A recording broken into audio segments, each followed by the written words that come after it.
One evening, Shrikant told Srimati, "Don't cook at home today. We will go out to eat." "No, Shri, it will be expensive." Srimati replied, "It's all right. One day we can afford to eat outside." "Are you getting a pay rise?" "Of course. I am going to be a manager now." "Oh, within 2.5 years?" She asked, she asked with surprise and happiness. "Don't go by the number of years.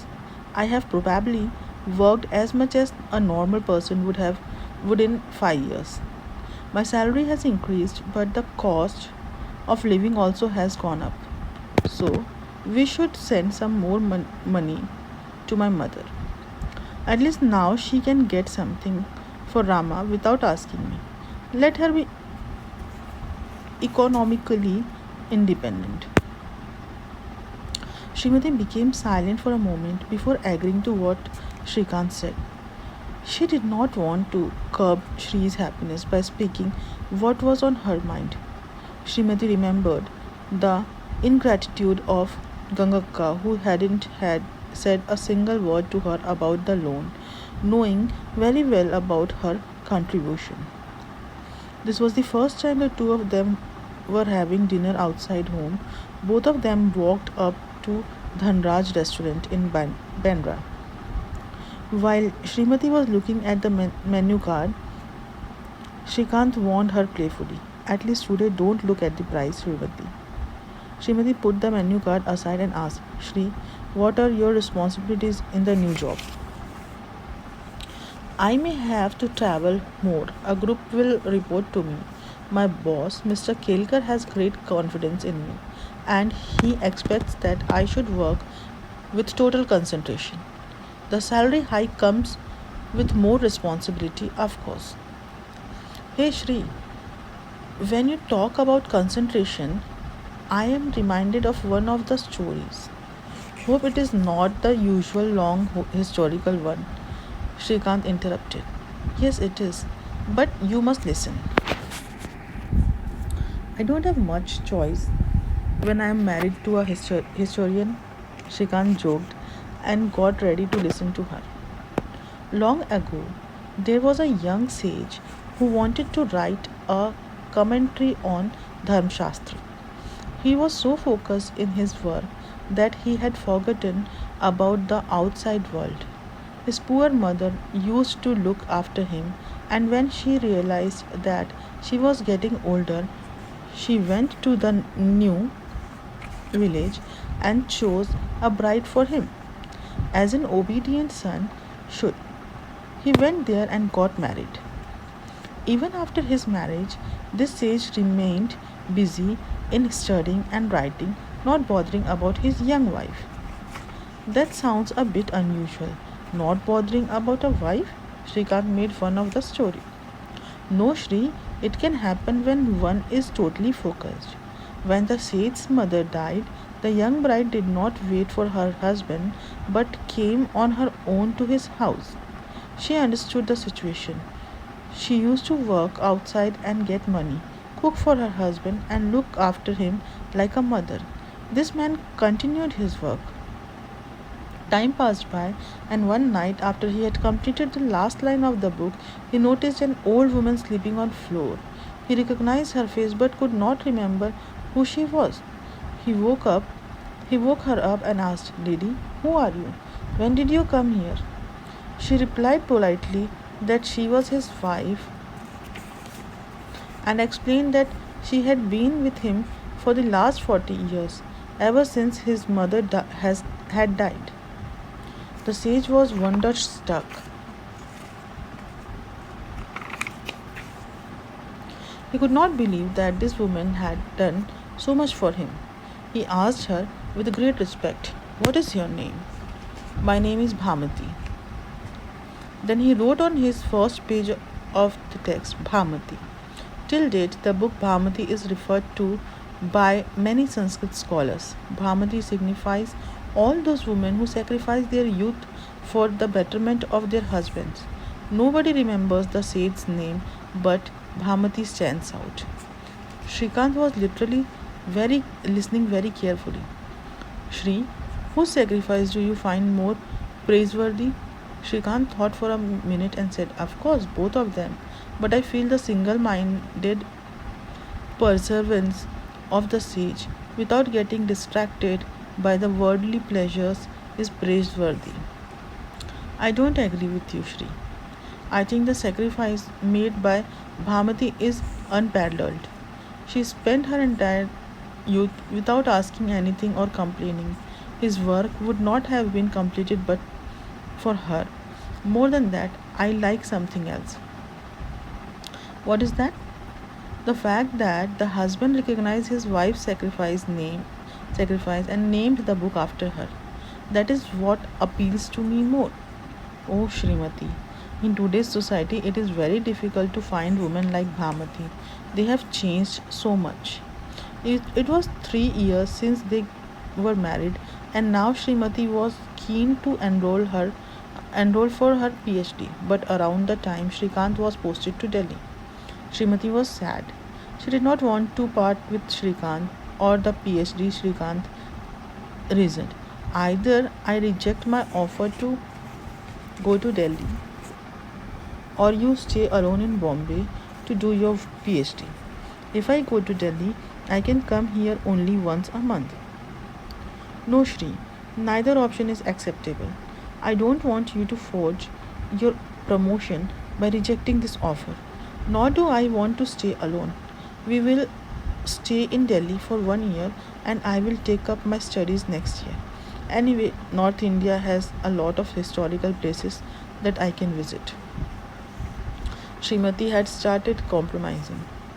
Srimati, there is one more way. We can ask my mother to come and stay with you. Though she did not say it, Srimati knew very well that Gangakka wouldn't agree. In the meantime, Gangakka's life had also changed. There was a phone at home now. When Shrikant called her up to ask her about coming to Bombay to stay with Srimati, Gangakka said, I wish I could come and help your wife. She is just like a daughter to me, but I am planning to go on a pilgrimage for 2 months. Shinappa's wife is unwell. He has helped me when I was alone and you were still a child, so I have to help them now. Rama's children may also come here to study. You tell me what I should do. I will listen to you. So Gangaka's coming to Bombay was ruled out. Srimati left for Delhi with Shrikant. For a person like her, neither very ambitious nor very courageous, such situations meant that her own priorities were always pushed to the lowest rung. Spending a year in the historic city of Delhi did not prove to be very difficult for Srimati. It was a new place and she made new friends. So she did not get bored. Shrikant, after we go back from Delhi, the lease period of our present house will be over. Where can we take up a new house? Can we afford to buy one? Srimati, don't worry. Now I can ask for a housing loan from my company. In that case, let's buy a house in Warsaw, one that faces sea. Why there, Srimati? It is so far. Somehow I am fascinated by the sea. I can sit in front of the water for any number of hours. I can view my dreams in the rise and fall of the waves. Oh, Srimati, please don't get so poetic and dreamy. I cannot understand you, but one thing is certain, I cannot stay in Warsaw. Shri, without dreams, life is nothing. Don't you dream of becoming the director of a company? Come on, that is a practical dream, okay? Where shall we buy the house? Let us see, somewhere in Santa Cruz or Bandra, maybe. Many unexpected things happen in life, and Shrikant's life was not an exception. His career had gone very well. His boss was extremely happy with his performance in Delhi, and now he was being promoted as a project manager and sent to Los Angeles, USA. Shrikant had been to US a few times before, but this time he was going to stay there for 3 years. Mr. Kelkar had assured him that the company would take care of his wife's travel as well as their living expenses for 3 years. Srimati was thrilled. She took lots of presents from Delhi for her parents, Rama and her children, and Gangakka before leaving for the US. With the sudden affluence, Gangakka could afford to make some changes around her. She got the house repaired and did it up with the modern interiors. She acquired several new household appliances. She had more time to gossip now. But her feelings towards Srimati had not changed. Even after 5 years of her marriage to Srikant, she had never shown any affection towards Srimati. Though there was a phone at home, she never called her. Srimati tried her level best but failed miserably to win her mother in law's confidence. Gangakka no longer taunted her about dowry, now it was about not having children. Srimati wasn't Sharda your classmate? It seems she delivered her third child last week. I had gone to Vandana's son's birthday and she told me. Her son is very good looking. Rama poured fuel on the conversation. Remember Indira, Desai's daughter, whom Annachari had proposed for Shrikant? She gave birth to twin boys. Her in-laws are indeed very lucky. Srimati felt suffocated in this atmosphere but did not have any answer to their comments. Many a times she would feel like telling them to advise their son instead, but her shyness wouldn't allow her. Srimati had once said to Shrikant, Shri, we have been married for 5 years now. All our friends are already parents. I feel like having a child now. But Shrikant was very adamant regarding them having children. So what, Srimati? We got married at an early age because our circumstances were different. I am hardly 28 years old. Let us first settle down. Many of our classmates are still not married. Look at Ravi, Anthony. Let's not be in a hurry to have a baby. How could she tell Gangakka all this? Kamala was very happy and thanked God that her son-in-law was doing well and her daughter was happy, unlike her son. Srimati's father Shrikant Rao, on the other hand, boasted, saying that though Shrikant wasn't the proper match, still they got their daughter married to him. He claimed that Shrikant's prosperity was because of his daughter's horoscope. At times, Kamala did feel bad that Srimati did not have any children yet, but she was not like Gangakka to talk directly about it. She was aware that Srimati was very sensitive, so she indirectly told her daughter that it was the right time to have children. Srimati replied, Ava, I am aware of it, but for this Shrikant should agree. Gangakka was very happy that her son was doing well, but at the same time she was extremely unhappy that Srimati too was going abroad. So, when Srimati would visit Hubli, Gangakka would find some reason to go out of station and wouldn't return until Srimati had left. She just couldn't stand Srimati's presence. If at all Gangakka was present, Srimati was not allowed to work in the kitchen because Gangakka never liked Vaishnava's food. The situation in Srimati's mother's place was no different. Her grandmother found fault with her and said Srimati had taken her mother-in-law's side and became a smartha. But the real reason for Srimati's unhappiness was the lack of love and affection from Gangakka and Rama. No matter what she did, it was wrong in their eyes. Srimati was upset because somewhere within herself she felt she had failed. She acutely felt that she was an unwanted member in Shrikant's family, and yet she hoped that they would love her and accept her someday. She knew love and affection cannot be taught or purchased with money. A sincere feeling of fondness should come from within the heart. It doesn't matter if the person was wealthy, has wealth, intelligence, or beauty. In her case, though it was a futile exercise, still she was hopeful that someday things would change.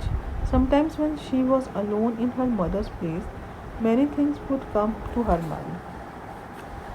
Professor Rao and his wife knew Srimati very well, and they had been very keen to Srimati could marry should marry their elder son, who was doctor in the USA. But Srimati had declined that proposal politely because of her commitment to Srikant. Perhaps if she had married someone whose parents liked her, things would have been different. Of course, she never regretted marrying Srikant. His love and affection was complete and he was loyal to her. But to live in society, one required a lot of happiness from the family too. Even after so many years, she never felt at home in Gangaka's house. She was still an outsider. But how could she explain all this to her mother or to Shri? Vandana's mother was nice to her, but because Shrikant was doing so well and Srimati was very well off now, she would taunt her in a different way. Oh Srimati, we spent so much for Vandana's wedding, but you were very lucky. Even without spending a paisa from your father's pocket, you have caught hold of nice guy. I hope Kavita will learn a little bit from you. It was true that Vandana's husband was not as smart as Shrikant and had not gone ahead his career, but Shrikant was not only intelligent, he was also hardworking. That's why he was so successful. Srimati went to meet Sharda at her in law's place. Theirs was a joint family. There was hardly any privacy. Sharda was busy with all the household chores, but she was very happy to receive her old friend. Unfortunately, they hardly got any time to talk. Srimati, do you remember how you used to insist that I should complete my BA? At times I feel what is its use now? I have not touched a book ever since I finished the BA exams. But tell me, Srimati, you must have having lots of friends in Bombay. No, Shirley, I don't. Actually, I have very few friends now. We all grew up together, but together without expecting anything from each other. Today things are different. Changing the topic, Srimati asked her friend Shari, why did you have a third child in this day and age? This reminded Srimati of the conversation she had had with Shrikant. Now he had proposed to her and said that they could not afford a third child, whom she had declared she would call